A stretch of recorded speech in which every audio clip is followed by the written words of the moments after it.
তিনভাবে এবার আসছে আমাদের হাইপারলিঙ্ক। হাইপারলিঙ্ক তিনভাবে হয়। একটা হচ্ছে Ctrl+K করে, Ctrl+K করলে আমাদের হাইপারলিঙ্কের অপশন আসবে। আমি কারেন্ট ফোল্ডার থেকে নিচ্ছি, আমরা চাইলে এখান থেকে সিলেক্ট করে নিতে পারি কোথায় কোথায় রয়েছে।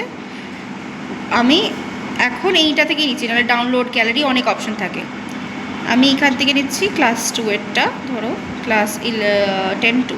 ওকে ওকে, এই যে লিঙ্ক হিসাবে এলো, যেটা আমাদের জিমেল টাইপেরও আসে। ক্লিক করলাম, আমার কাছে এই যে পিডিএফটা নিচে ওপেন হয়েছে। ওপেন হলে এই, ঠিক আছে, বোঝা গেল? এইটা হলো একরকমভাবে। সেকেন্ড কি প্রসেস আমার? সেকেন্ড প্রসেস হচ্ছে আমরা যাব ইনসার্টে। ইনসার্টে গিয়ে যাব আমরা অবজেক্ট অপশনে, দিয়ে এখানে যাব ক্রিয়েট ফ্রম ফাইল, ব্রাউজে গিয়ে আমরা যে কোনো যেখান থেকে হোক ফাইল সিলেক্ট করতে পারি, যা খুশি, ডাউনলোড হোক যা হোক, দিয়ে আমরা নিচের দিকে যাই একটু।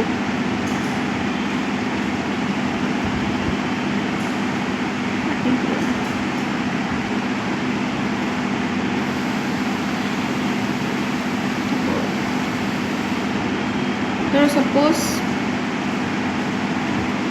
এখানে আছে ওয়ার্ড,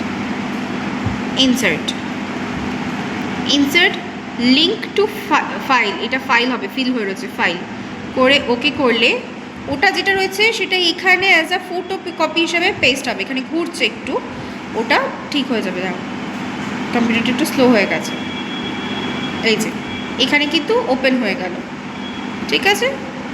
আচ্ছা, এবার এটাকে যদি আমি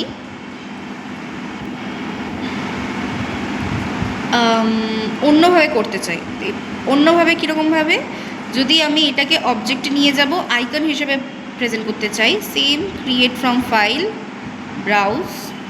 ব্রাউজে নিয়ে গিয়ে আমি একটা জিনিস চুজ করব, ফটো হোক, রেজিউমে হোক, যেটা হোক, মেধা চুজ করলাম।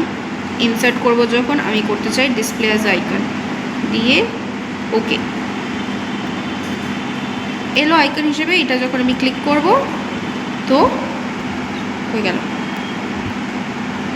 এই যে এখানে এসছে, ঠিক আছে। পুরোটাই আমার কাছে এক্সেলে চলে এসছে একটা ফাইল হিসেবে গেল। এটা গেল আমাদের হাইপারলিঙ্ক এর ধরন।